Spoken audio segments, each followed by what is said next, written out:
Bonsoir Christine Poupin. Bonsoir. Édouard Martin a été conspué aujourd'hui par ses anciens camarades de lutte, certains d'entre eux qui disent qu'il a trahi. On en pense quoi au NPA ? La première chose, c'est je trouve qu'on fait beaucoup de bruit quand un syndicaliste fait de la politique, comme on dit.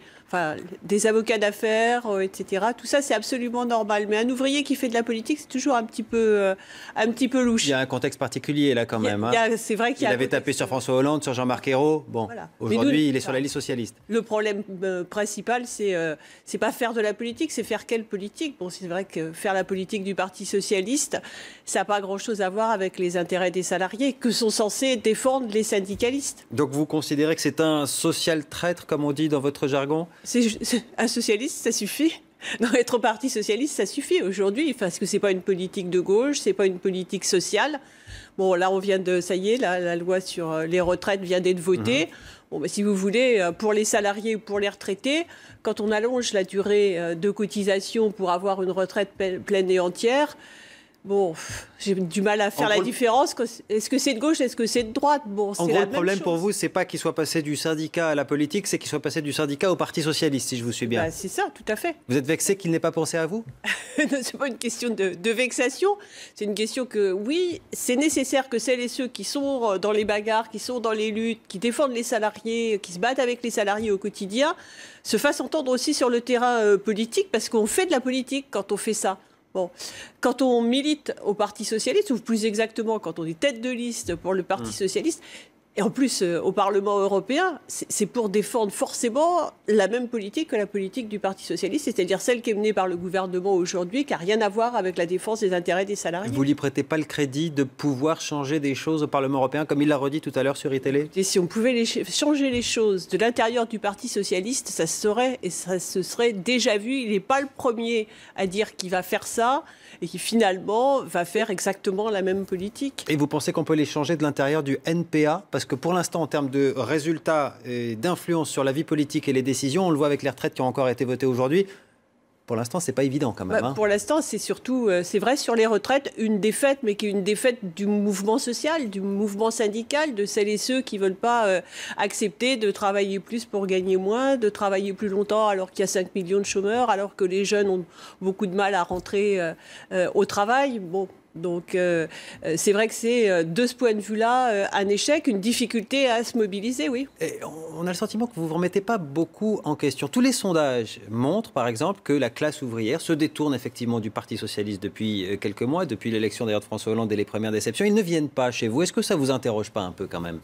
Ça nous interroge forcément. Ce qu'on est en train de constater là tout de suite, c'est que ce gouvernement est formidablement impopulaire. En même temps, c'est mérité, hein, on ne va pas pleurer. Oui, mais ils ne viennent pas chez vous. Bon. Et que dans le même temps, c'est vrai que c'est plutôt à droite et à l'extrême droite que se fait le bénéfice de cette impopularité. Vous en tirez quelle conclusion ? La conclusion, nous, les solutions qu'on propose, c'est des solutions qui s'appuient forcément sur le fait qu'il va falloir se mobiliser, qu'il va falloir se mettre tous ensemble, qu'il va falloir se battre.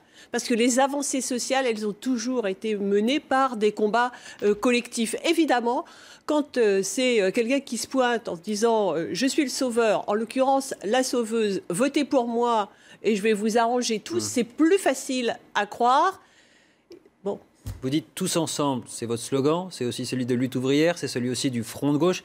Est-ce que vous n'êtes pas un peu trop nombreux sur ce créneau? Est-ce que vous ne devriez pas justement vous mettre tous ensemble en vue des échéances électorales qui approchent? Ah oui, nous on ne demande que ça, d'être tous ensemble. Alors ceux qui sont prêts à s'opposer à gauche à la politique du gouvernement, alors que ce soit la politique du gouvernement, mais aussi la politique qui est menée par le Parti socialiste et ses alliés dans les municipalités, bon, mais aussi on pourrait parler des régions ou des départements.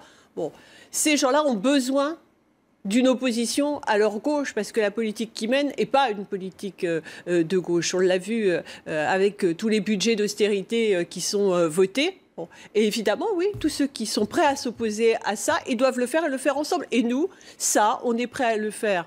Avec Lutte ouvrière, on est prêt à le faire. Avec le Front de gauche, on est prêt à le faire aussi avec tous les syndicalistes qui ont envie de se mettre à faire de la politique. Lutte ouvrière ne veut pas le faire avec vous. Ils vont partir seuls, aux municipales et aux européennes. Ils l'ont dit cette semaine. Qu'est-ce qui se passe entre vous ? Ils ont décidé. Mais nous, on peut penser que ce qui serait normal, c'est que tous ceux qui ont envie de s'opposer à la politique du gouvernement se mettent ensemble. Et comme on pense que c'est ça qui devrait se faire, On va continuer à dire que c'est ça qui se laisse faire et à essayer de le faire. Et on réussit à le faire avec celles et ceux qui veulent, dans toute une série de municipalités, là, pour la préparation des municipales. Vos objectifs électoraux, justement, pour les municipales et pour les européennes, c'est quoi? C'est qu'il y ait un maximum de listes d'opposition de gauche à la politique du gouvernement et des municipalités. Ça veut dire que vous ne savez pas combien de listes encore quand vous me dites un Non, c'est maximum. pas encore, parce que ça se travaille, parce que nos listes, en général, les listes sur lesquelles on va partir sont des listes qui sont largement ouvertes à des militants syndicaux, à des militantes associatifs. Bon. Et donc, ça se construit. C'est quoi ce qui vous manque? C'est le nerf de la guerre? L'argent? Vous aviez lancé un NPA-ton, vous en êtes où là? Vous vouliez récolter 1 million d'euros, je crois. Là, on en est à plus que ce qu'on a fait toutes les années précédentes dans nos souscriptions nationales. On est arrivé à 150 000 euros. Voilà. Et donc, on relance un appel à toutes celles et ceux qui pensent que le NPA est indispensable. Ça ne vous inquiète pas quand même, une somme aussi faible après autant de temps passé depuis cet appel? Vous vous dites pas, bon, ça ne marche pas, il y a quelque chose qu'il faudrait peut-être changer chez nous?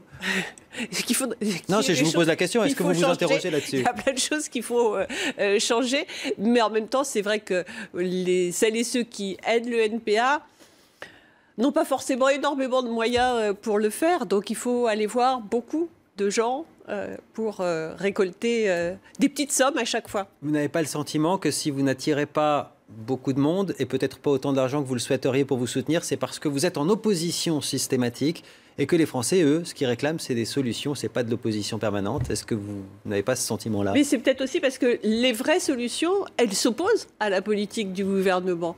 La vraie solution, par exemple, au chômage, ce serait de réduire massivement le temps de travail. C'est de partager le temps de travail entre toutes et tous. Il faut que les gains de productivité, ils profitent à l'amélioration des conditions de travail.